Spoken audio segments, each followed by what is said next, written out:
everyone, this is Adam with the Game Grid Arcade in West Valley City, Utah at the Valley Fair Mall, here for a Spring 2018 update. So we've got a few interesting items to discuss and show you here.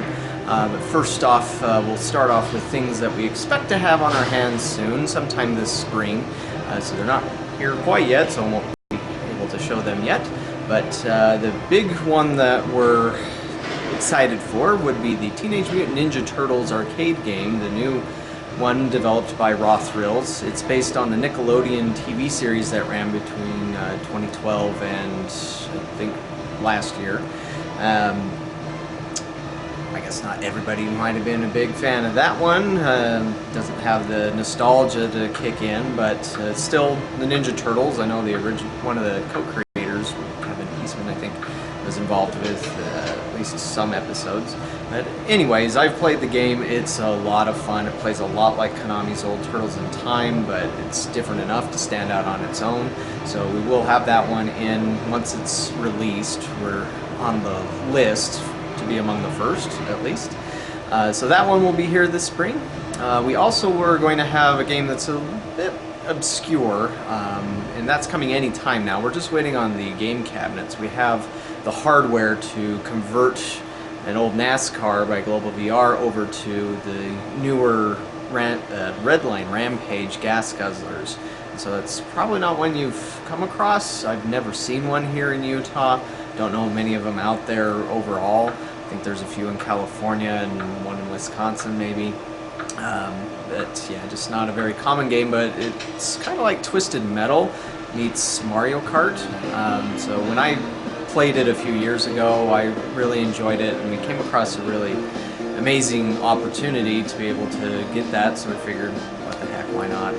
Let's do it. So that will be installed anytime as well. We are also hoping to sell off our other air hockey table. One thing you'll notice here, if you're familiar with our setup at our new spot, is all of our pinball machines are together, and Indiana Jones is no longer with us. And so that's one of the very first games that we started with back in 2008, 10 years ago.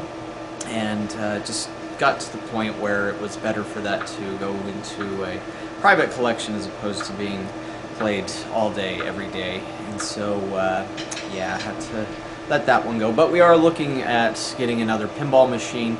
Certainly open to feedback and hearing what people would like to come and play as a replacement for Indiana Jones. So, not really sure when we're going to finalize that. We're interested in the new Pirates of the Caribbean pinball by Jersey Jack, but the waiting list on that is over 1,000 people.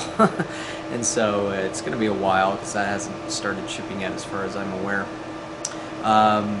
But also going back before I went off on that tangent was the air hockey tables. We had two of them, we sold one, looking to sell our air ride as well and replace that with a competition grade air hockey table. And so hopefully something that is just a little bigger, sturdier, has plastic shields, that sort of stuff.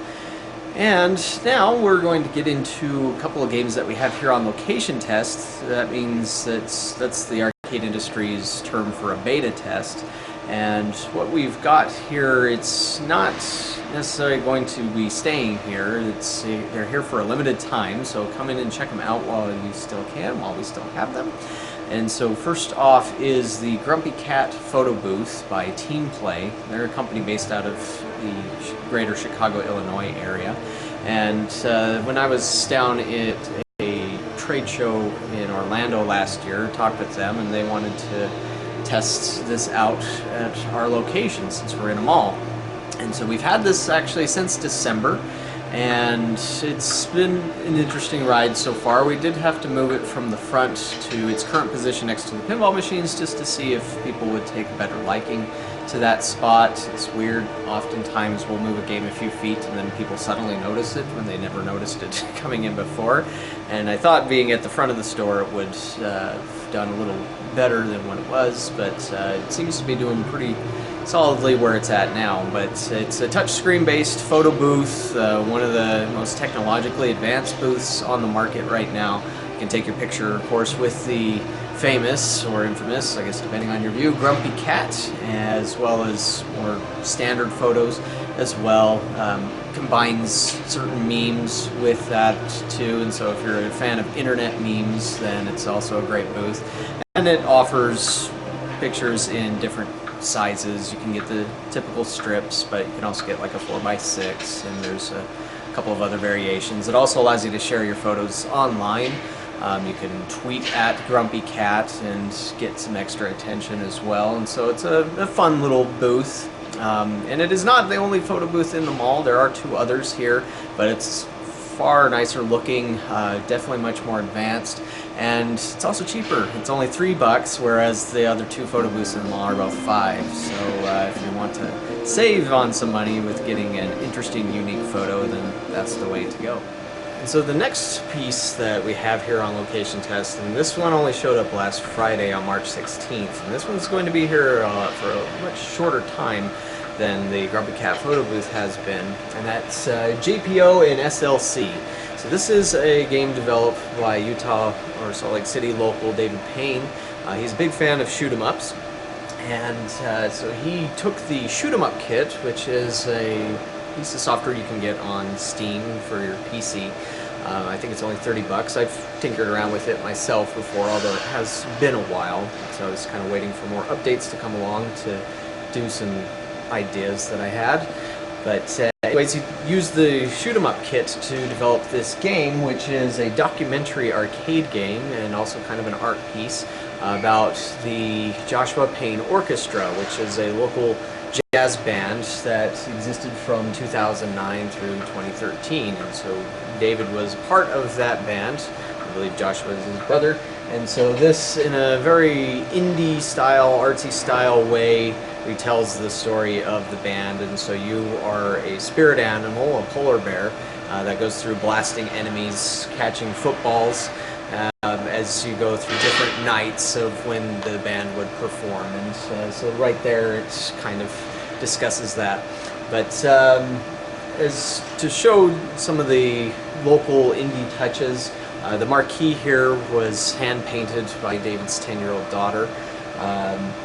The game has a lot of references to Utah, so you'll see the Wasatch Front in the background there. The controls are also very interesting. It uses the Tron-style joystick. He did have to heavily modify that to his liking. Still has the clicking there, he just wanted it a little more solid. It has a throttle control. The button on the throttle will roar at enemies, so that's a close range attack. But you just go through that and blast enemies. So I'll play a round of that here for you to see, but again, this one is not going to be here for very long. Now, David is going to be making more than this one, and so he came in yesterday and we talked for a little bit, and he said he wanted to make more of these. He's also looking at developing additional arcade games for a lot cheaper than the typical $8,000 that you come across with a lot of the new titles. That's definitely the benefit of being an indie. But I guess also one thing I should mention on here is the screen. You notice the concave effect, so it has a widescreen in it, but it looks more like a 4:3 screen. But it also has this effect where, depending on where you're at, he designed it so that only the person playing could really see the action. And so you have to stand a couple feet away from the screen to get the best focus. But it also produces a very interesting and unique effect. This would be similar in ways to Starblade, as to how that used a concave, I think, maybe convex, mirror above the monitor to produce a unique effect like that. And so, yeah, it's a very interesting game, very well paced. You avoided certain pitfalls, such as having black screens on the attract mode or even during the game, so that people didn't think that it crashed or anything like that. And I've seen plenty of professional games that still have black screens, and it just drives me bonkers. Anyways, let's play this, and if you're in the area, come down very soon, because we're not sure how much longer this will be around. But either way, after that is done, just wanted to thank you for watching, and also thank you for your support. Thanks to you, we had 2017 is the best year we've seen in the 9 years we've been in business. Of course, we're approaching our 10th year, and so far 2018 is looking like the best year that we've had in business. It'll top next year, at least it has so far by the numbers. And so if anybody still thinks that arcades are dead, then, well, they don't know what they're talking about, because they certainly aren't. And we can thank you for that, for helping keep a small business like us going. And so again, thanks for watching, and we'll catch you on the next update. Alright, so getting my camera situated here so you can see the game. Of course, you do have this in the way. So those little tweets there is to like text messages of the band members getting together. It shows you tells you what to do. So here you can shoot for baby mode, where you get 10 extra lives, or go for college level sight reading pro mode. So this will be harder. Get a nice little bonus to start. First concert. So there's 5 levels, 5 concerts. And there's the Salt Lake skyline.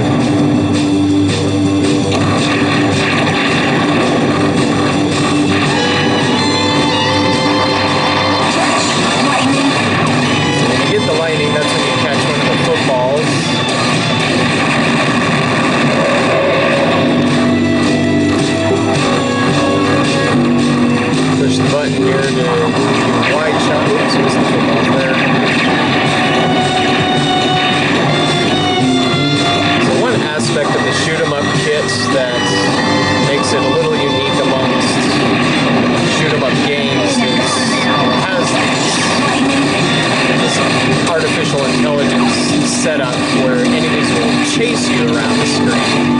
So that's different than a lot of shoot 'em ups where they just kind of follow a set pattern. Oops, missed the footballs again. Gotta get better at that. Let's try a wide shot. Fire torpedoes.